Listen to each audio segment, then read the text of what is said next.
Okay. Mungkin na sisi.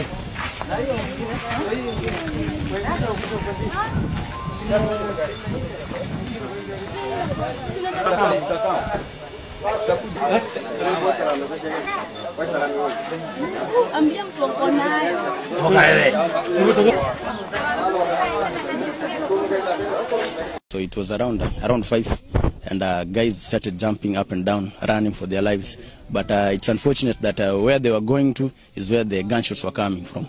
So this made the guys to find some hideouts in the field. So when we went there, we went to the field, sat there, and the gunshot continued. And this made us to run to the fence so that we can get our way out from the school. So we jumped, some opened some openings from the fence, and got their ways out.